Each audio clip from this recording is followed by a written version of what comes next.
One of the most frustrating things about bait casting is trying to cast into the wind. You know, I don't like to do it unless I just have to. I like to use the wind. The wind's my friend. I like to use that wind to my advantage. So I'll get downwind and cast downwind. But sometimes if you're specifically shooting at one target, you've got to cast into that wind, and it's really hard to do. And there's really no way to adjust a bait casting reel to where you can cast in the wind without thumbing the spool. So you have to learn to thumb the spool. It takes a little practice, but if you'll practice with it, you can do it. Let's make a cast here, and you'll see that I've got that thumb down on that spool. I'm going to cast like this. There, see, I threw into a stiff wind without a backlash. The key is your thumb is another braking system. You just need to slow down the rotation of that spool, and you can do it with that thumb. Just practice.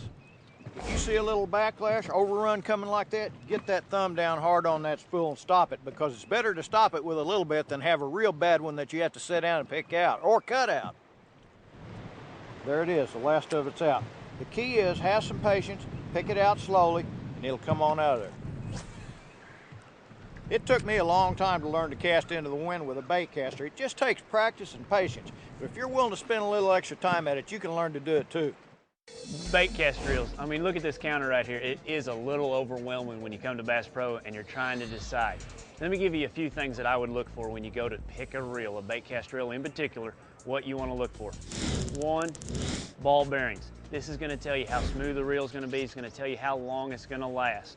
This particular reel right here has 7 bearing system, and that's going to tell you the smoothness of the reel, just how easy that handle turns. Very important to pay attention to how many bearings are in your reel. Gear ratio. Know what you're going to want to use. You know, are you going to use this reel for cranking? Are you going to use this reel for burning a bait, or just kind of an all-around reel? You've got gear ratios here that go from 4:7 to 1 all the way up to the burners, the 7:1s. So you got to figure out what you're going to use. In particular, gear ratio, what that is real quick before I move on. Every time I turn that handle one time, that spool is going to turn 7 times if it's a 7:1. If it's a 5.3 to 1, I turn that handle one time, the spool turns 5.3 times in that one handle turn. And right here I've got an example for you. I've stuck a piece of paper to where I can count how many times that spool is going to turn in my one reel revolution.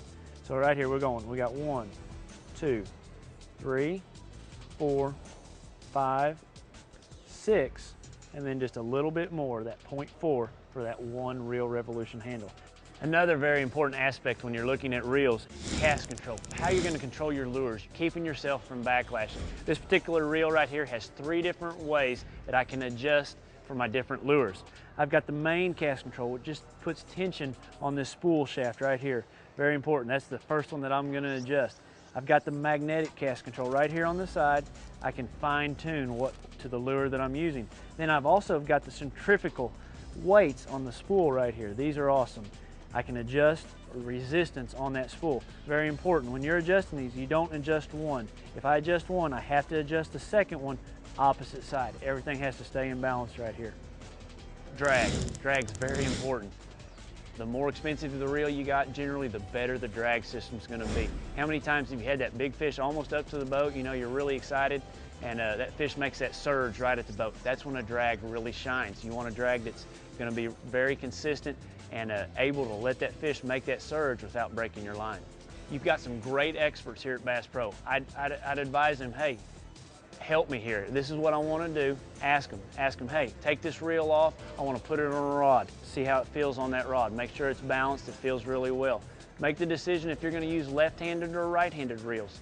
I use left-handed reels when I'm flipping. I don't want to change hands when I'm, flipping. It's what I prefer. I use right-handed reels for everything else.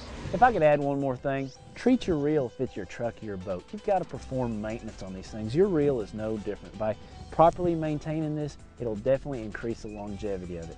I hope some of this information truly helps you understand your bait cast reels and what they're meant for.